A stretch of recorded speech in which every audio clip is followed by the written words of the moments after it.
The locomotive commenced its regular commercial operations on November 11, 1934, serving routes between Kansas City, Omaha, and Lincoln.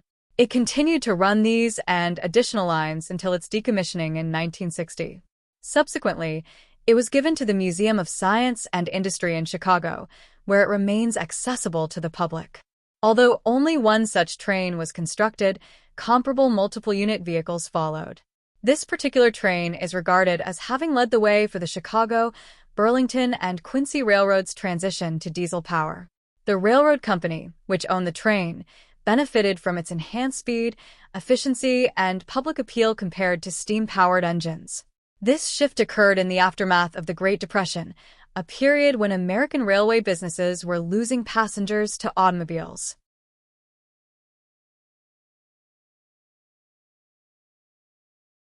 The Class 55 Deltic, with a top speed of 125 miles per hour, presents challenges when attempting to create a definitive list of the 10 fastest diesel locomotives ever. This difficulty arises from the fact that many so-called records are often based on rumors that have been repeated and published over time, particularly for locomotives from the early to mid-20th century. These locomotives were created to take over from A4 high-speed steam engines on the East Coast Main Line in the United Kingdom. A total of 22 units were manufactured, and they pioneered Britain's first consistent 100 miles per hour service in 1961, operating between London King's Cross and Edinburgh. The class derives its name from its power source, the Napier Deltic engine. These engines generated 3,300 horsepower, making the Class 55 Deltic the most powerful single-unit diesel locomotive worldwide at the time of its introduction. The DRG Class SVT 137, capable of reaching speeds up to 127 miles per hour, remained in service until the onset of World War II in 1939. During the conflict, several units were utilized by the military. Following the war, some of these trains were transported to the United States, deemed as technically interesting objects, while others found their way to the Soviet Union.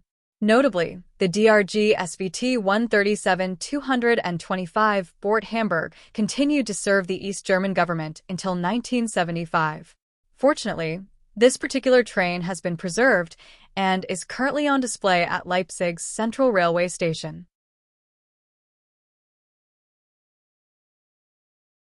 Alstom manufactured 30 units of Class 67 locomotives between 1999 and 2000.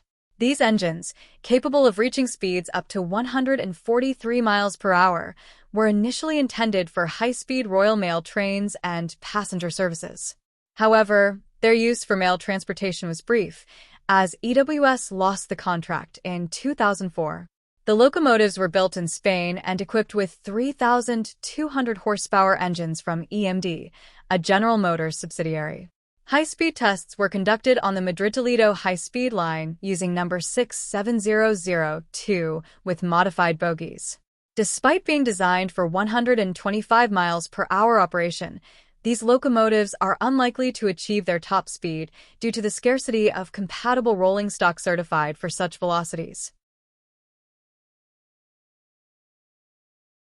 The HSD prototype, capable of reaching 143 miles per hour, was conceived as an interim solution before the introduction of the advanced passenger train.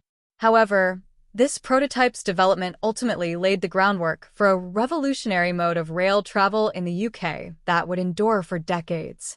The construction of 2 HSD prototype power cars was completed, and trials began in mid-1972. The following year, the set underwent numerous high-velocity test runs on the East Coast Main Line. On June 12th, it achieved a peak velocity of 143.2 miles per hour near Northallerton, with several other runs surpassing 140 miles per hour recorded during this testing phase.